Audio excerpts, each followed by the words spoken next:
So hey guys, welcome again to my channel zoology white so colour good and fine. So आज हमारा lecture number 2 है sense organ का, और आज के सिलेक्शन में हम रेटिना और जो विजुअल पाथवे है उसके बारे में पढ़ेंगे। ठीक है, तो पिछले लास्ट लेक्चर में मैंने आपको क्या बताया था, याद है? कुछ भूलना मत भाई, याद करते रहना जो मैंने पढ़ाया है। ठीक है, तो जो आखिरी लेक्चर था, लास्ट लेक्चर, उसमें मैंने आपको पार्ट्स बताए थे, स्क्लेरा, कॉर्निया, इन सब के बारे में पढ़ाया था। और आज के सिलेक्शन में हम रेटिना को पढ़ेंगे। ठीक है, तो स्टार्ट करते हैं हम अपना आज का लेक्चर। तो बात करते हैं रेटिना की। तो मैंने आपको लाइन बाय लाइन नहीं पढ़ाऊंगी, तो मैंने ऐसे ही सोचा है कि मैं आपको पहले जैसे वर्बली पूरा बता दूंगी, लाइन टू लाइन नहीं बताऊंगी, नहीं तो भाई बहुत ज़्यादा टाइम वेस्ट होता है उसमें। ठीक है, तो स्टार्ट करते हैं। तो रेटिना क्या है? रेटिना जो है इनर मोस्ट थिन लेयर होती है, जो फोटो रिसेप्टर सेल्स, जो सेंसरी सेल्स होते हैं, फोटो रिसेप्टर सेल्स, उनकी लेयर होती है।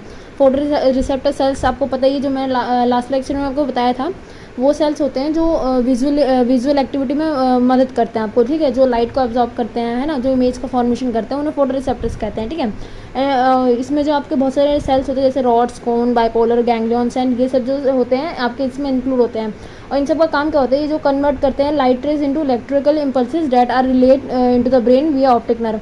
ठीक है, ये लाइट रेस को इलेक्ट्रिकल इम्पल्सेस में ट्रांसमिट कर देते हैं। उसके बाद जो ये ब्रेन तक जाता है, किसके थ्रू? एक ऑप्टिक नर्व के थ्रू। ठीक है, तो जो इतना सबसे पहले जो हम बात करते हैं, जो रेटिना है, रेटिना आपका जो इनर सरफेस होता है आपके जो आईबॉल का, उसका 65% जो है वो रेटिना ही कवर कर लेता है। सबसे इनर मोस्ट लेयर होती है, और 65% आपकी आईबॉल की जो आपकी रेटिना है वो कवर कर लेती है। ठीक है, ये मल्टी लेयर्ड होती है, इसमें बहुत सारे सेल्स इंक्लूड होते हैं, सिर्फ रॉड्स और कॉन्स प्रेजेंट नहीं होते, इसमें बहुत सारे सेल्स और भी इंक्लूड होते हैं ना, जो सेंसरी भी होते हैं और नॉन सेंसरी, सारे सेल्स जो होते हैं इसमें इंक्लूड होते हैं रेटिना में। ठीक है, इसका जो एक्सटर्नल सरफेस होता है वो कोरॉइड जो लेयर है उसके कॉन्टैक्ट में होते हैं, और जो इंटरनल सरफेस होता है वो विट्रियस ह्यूमर, जो हमारे फ्लूइड होता है, मैंने पढ़ाया था जब आपको 3 चैम्बर, इसमें पढ़ाया था विट्रियस ह्यूमर, जो विट्रियस चैम्बर में प्रेजेंट होता है उसके कॉन्टैक्ट में होता है। ठीक है, तो जो एक्सटर्नल सरफेस में कौन से सेल्स प्रेजेंट होते हैं, वहाँ पे आपके रॉड्स और कॉन्स प्रेजेंट होते हैं।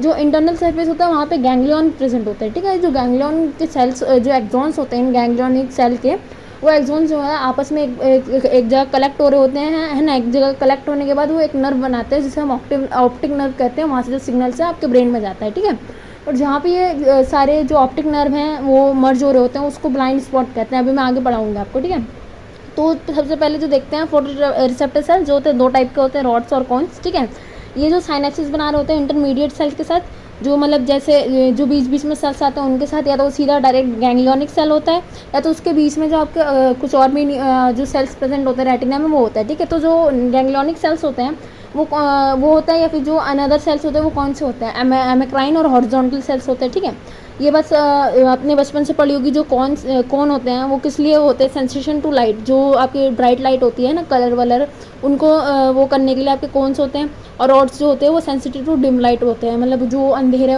में आपको दिखते हैं उसके लिए रॉड्स जो होते हैं वो होते हैं, जिम्मेवार होते हैं उसके। ठीक है, तो इतना सबको पता है। ठीक है, जो रॉड्स है वो डिम लाइट के लिए होता है, तो इसीलिए जो आपके नॉक्टर्नल एनिमल्स होते हैं जो रात में अपना प्रे वगैरह ढूंढते हैं, तो उनमें जो है रॉड्स की अवेलेबिलिटी ज़्यादा होती है एज़ कम्पेयर टू कोन। उनमें कोन जो होते हैं ना के बराबर होते हैं, बट रॉड्स जो हैं वो बहुत ज़्यादा मेजर उसमें नंबर में पाए जाते हैं। ठीक है, ह्यूमन में भी क्या होता है, जो रॉड्स हैं वो उनका नंबर ज़्यादा होता है एज़ कम्पेयर टू कोन्स। ठीक है, उसमें जो एक प्लेस होता है ह्यूमन के, उसमें आपको देखने को मिलता है, एक सेकेंड मैं वो पैराग्राफ भी चला दूँ।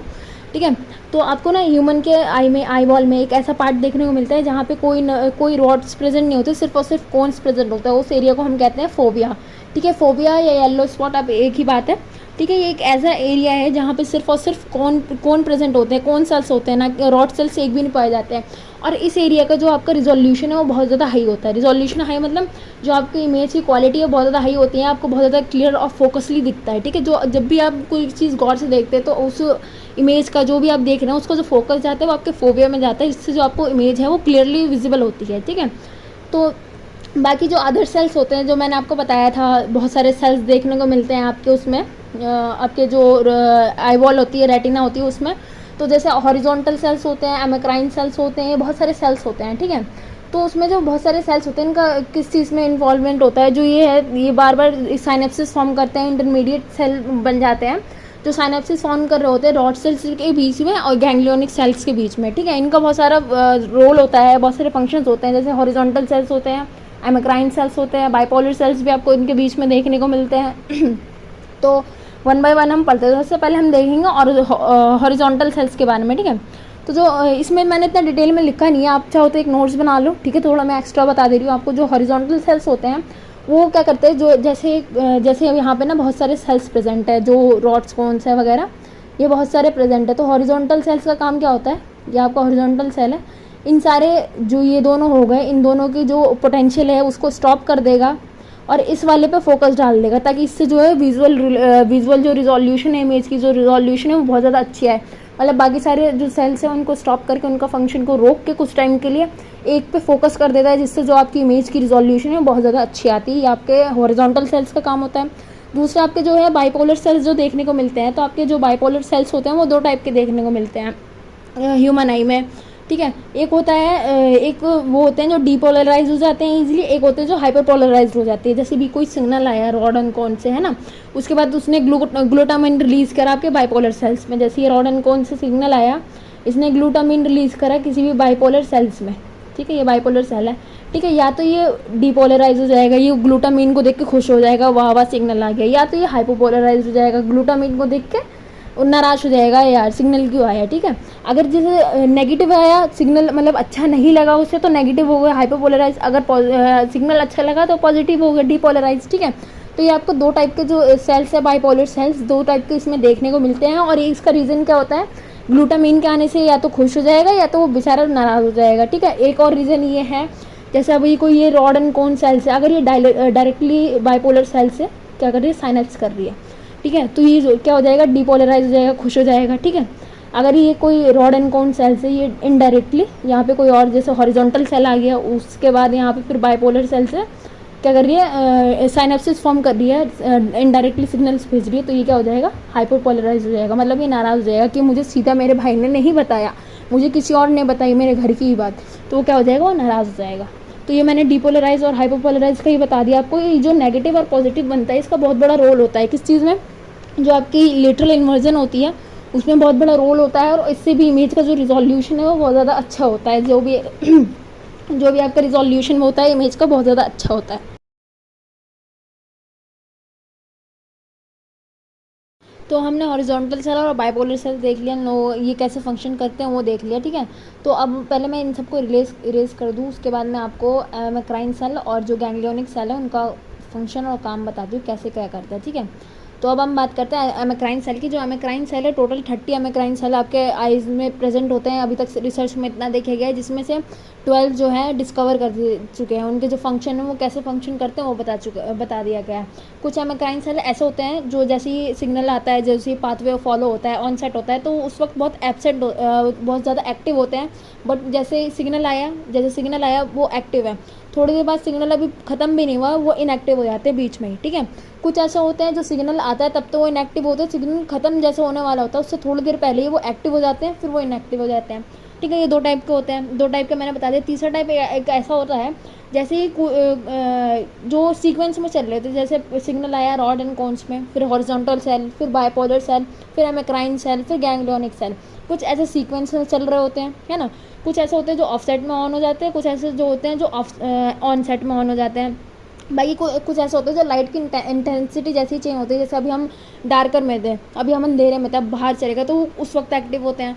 कुछ उसके अपोजिटली एक्टिव होते हैं, तो ये भी जो लाइट की इंटेंसिटी के अकॉर्डिंगली भी चेंज होते हैं। फिर जो दूसरे होते हैं वो विजुअल एक्टिविटी में, जैसे हम डायरेक्शन चेंज करते हैं, अभी मैं इधर देख रही थी, अब मैंने सडनली ऊपर देखना शुरू कर लिया, फिर मैंने नीचे देखना शुरू कर लिया, तो उसके अकॉर्डिंगली भी बहुत सारे एमेक्राइन सेल्स होते हैं जो एक्टिव होते हैं और फिर इनएक्टिव हो जाते हैं, ठीक है। अब हम बात करते हैं जो गैंग्लियोनिक सेल्स की बात करते हैं। तो गैंग्लियोनिक सेल्स जो होते हैं ये आपके ऐसे सेल्स होते हैं जो पेरिफ्री, मतलब जैसे ये आपका आईबॉल हो गया, है ना। यार मैं एक काली पेज नीचे कर ले रही हूँ, कहाँ, हाँ यहाँ पे मैं लिख दे रही हूँ, ठीक है। जैसे ये आपका आईबॉल हो गया, है ना, ठीक है। तो इसके भी दो एरिया होगा, ये जो साइड वाला हो गया ये पेरिफ्री हो गया, और ये जो सेंटर हो गया ये तो सेंटर है ना। तो जो पेरिफ्री की बात करें तो वहाँ पे ना आपके 100 मिलियन जो होते हैं रॉड्स होते हैं और 3 मिलियन जो होते हैं कॉन्स होते हैं, जो आपके साइड होता है, ठीक है। और ये साइड में आपके 1.6 मिलियन जो होते हैं वो गैंग्लियोनिक सेल होते हैं। कितने होते हैं गैंग्लियोनिक सेल जो होते हैं 1.6 होता है। तो जिसकी वजह से क्या होता है, जो एक गैंग्लियोनिक सेल होता है ना, वो साइनेप्स फॉर्म कर रहा होता है कम से कम तो 100 रॉड्स होते हैं रॉड सेल्स के साथ और 2 कोन सेल्स के साथ। इस तरीके से इनका डिस्ट्रीब्यूशन हो जाता है पेरिफेरी एरिया में, जिसकी वजह से क्या होता है जो इमेज की रिजोल्यूशन होती है बहुत ज़्यादा लो होती है, ठीक है। ऑन दी अदर हैंड अगर हम सेंट्रल में देखें तो सेंट्रल में क्या होता है, आपके सेंट्रल में मैंने बताया फोविया होता है, तो फोविया में आपको कोई रॉड सेल देखने को नहीं मिलता है, ठीक है। वहाँ पे अराउंड आपके 35,000 जो होते हैं कोन्स प्रेजेंट होते हैं, उसके अकॉर्डिंगली 34 to 35,000 जो होते हैं आपके गैंग्लियोनिक सेल्स प्रेजेंट होते हैं, जिससे क्या हो रहा होता है जो आपका एक कोन सेल है वो एक ही गैंग्लियोनिक सेल के साथ जो होता है साइनप्स बना रहा होता है, जिससे इमेज की रिजोल्यूशन जो है बहुत ज़्यादा ही अच्छी आती है, क्वालिटी वाली आती है, ठीक है। तो ये मैंने आपको बता दिया गैंग्लियोनिक सेल्स का। तो अब हम बात कर देते हैं जो पिगमेंट्स प्रेजेंट होते हैं आपके जो रॉड्स एंड कॉन्स है, जिसके वजह से वो लाइट एब्जॉर्ब कर रहे हैं या डिम लाइट में काम कर रहे हैं, उनके बारे में, ठीक है। तो ये जो ये ट्रांसमेम्ब्रेन एक प्रोटीन के बने हुए होते हैं, इनके जो अंदर के पिगमेंट्स होते हैं जिसे ऑप्सिन कहते हैं, ठीक है। Each opsin associated with the pigment known as retinal, ठीक है। जो एक ऑप्सिन होता है वो प्रोटीन का पार्ट होता है, ठीक है। वो एक जो एल्डिहाइड होता है, ये जो बेसिकली जो रेटिनल होता है ये एल्डिहाइड ग्रुप का पार्ट होता है। ये दोनों आपस में ज्वाइन होकर एक पिगमेंट, एक जो आपके फंक्शनल पिगमेंट है वो उसका फॉर्मेशन करते हैं, दोनों आपस में ज्वाइन होते हैं, उसके बाद ये फंक्शन कर पाते हैं जो भी लाइट एब्जॉर्ब करने के लिए, जो भी विजुअल रिफ्लेक्स है उसके लिए, ठीक है। जो ये रॉड्स होता है इसमें ये कॉम्प्लेक्स जो पिगमेंट होता है इसको हम रोडोप्सिन कहते हैं, ठीक है। रोडोप्सिन का काम क्या होता है, रोडोप्सिन जो होता है आपका एक रॉड्स में प्रेजेंट होते हैं और ये दो पार्ट का बनता है, रेटिनल और स्कॉटॉप्सिन। जो ऑप्शन होते हैं उसके पार्ट होते हैं अलग अलग। ऑप्शन का मतलब बहुत सारा टाइप होता है, जैसे प्रोटीन होते हैं ना, प्रोटीन में ग्लूटामिन, आयोडीन, ये सब बहुत सारे प्रोटीन होते हैं। तो सिमिलरली इसमें जो एक चीज़ चेंज करती है तो प्रोटीन चेंज होता है। सिमिलरली जो ऑप्शन है वो प्रोटीन का बना हुआ है, तो जो ऑप्शन है उसमें जो भी चेंजेस होते हैं, जैसे आपका जो जो स्कॉट ऑप्शन होता है वो किसके लिए रिस्पॉन्सिबल होता है, जो आपको डिम लाइट में देखने के लिए रिस्पॉन्सिबल होता है, ठीक है, जो आपका स्कॉट ऑप्शन है, ठीक है। और जो आपको कोन्स में देखने को मिलता है वो आपको आइडोप्सिन देखने को मिलता है। आइडोप्सिन के भी दो पार्ट हो गए, क्या हो गए, एक रेटिनल प्लस फोटोप्सिन। रेटिनल प्लस फोटोप्सिन आपका आइडोप्सिन में देखने को मिलता है और आइडोप्सिन आपको कोन्स में प्रेजेंट होता है, ठीक है। जो आपका रेटिनल पार्ट होता है ये लाइट एब्जॉर्बिंग पार्ट होता है, जो भी लाइट होती है उसको एब्जॉर्ब करने का काम किसका होता है, रेटिनल का, ठीक है। और जो ऑप्शन होता है वो आपका प्रोटीन पार्ट है, उसके वो जैसे आपके कोन्स है तो कोन्स में अलग अलग वेवलेंथ के लिए प्रेजेंट होता है, जैसे ब्लू के लिए अलग होता है, रेड के लिए अलग होता है, ग्रीन के लिए अलग होता है। ये 3 टाइप के फोटोप्सिन जो है आपको देखने को मिलते हैं, ठीक है, आपके कोन्स में, ठीक है। मतलब वेराई करता है, अगर आपको ग्रीन लाइट दिख रहा है तो उसके लिए कोई अलग रिस्पॉन्सिबल है कोन, रेड दिख रहा है तो उसके लिए अलग रिस्पॉन्सिबल, ब्लू दिख रहा है तो उसके लिए जो कोन का पिगमेंट है, जो ऑप्शन पिगमेंट है वो अलग है, ठीक है। तो इन तीनों के लिए अलग होता है। अगर इन तीनों का पिगमेंट जो हमें व्हाइट लाइट दिखती है तो इन तीनों का जो पिगमेंट होता है वो एक साथ क्या करते हैं, एक ही इक्वल अमाउंट में वो एक्सप्रेस होता है हमारे रेटिना के अंदर, जिससे हमें व्हाइट लाइट दिखती है, ठीक है। जब भी हमें व्हाइट लाइट दिखती है तो क्या होता है, जो हमारा ग्रीन, रेड और ब्लू कोन का जो पिगमेंट है वो एक साथ जो होता है इक्वल अमाउंट एक साथ तो नहीं, इक्वल अमाउंट में एक्सप्रेस होता है, जिससे हमें व्हाइट लाइट का दिखता है, ठीक है। जो हम इतना बता दिया मैंने, जो आइडोप्सिन होता है उसमें 2 पार्ट होते हैं, रेटिनल और फोटोप्सिन, ठीक है। फोटोप्सिन हो गए वो अलग फर्दर 3 पार्ट में होता है, जैसे रेड के लिए अलग, ग्रीन के लिए अलग, ब्लू के लिए अलग।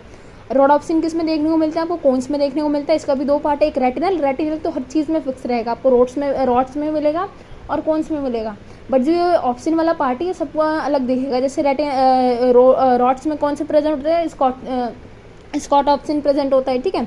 तो वाइट लाइट कैसे दिखती है मैंने बता दिया। और जिसको जो कलर ब्लाइंडनेस होती है वो कैसे होती है, जो ये जीन डिटरमाइनिंग डिजीज़ है, सबको ही पता है ना, जीन की वजह से होता है। तो ये जो ऑप्शन में होता है जो थोड़ा डिस्फंक्शन हो जाता है, डिस्फंक्शन बोले तो मतलब ऑप्शन में कुछ कमी रह जाती है, जिसकी वजह से इंसान को कलर ब्लाइंडनेस होती है। तो ऑप्शन की वजह से ही जो भी कलर ब्लाइंड इंसान होता है वो ऑप्शन की वजह से ही होता है, ठीक है।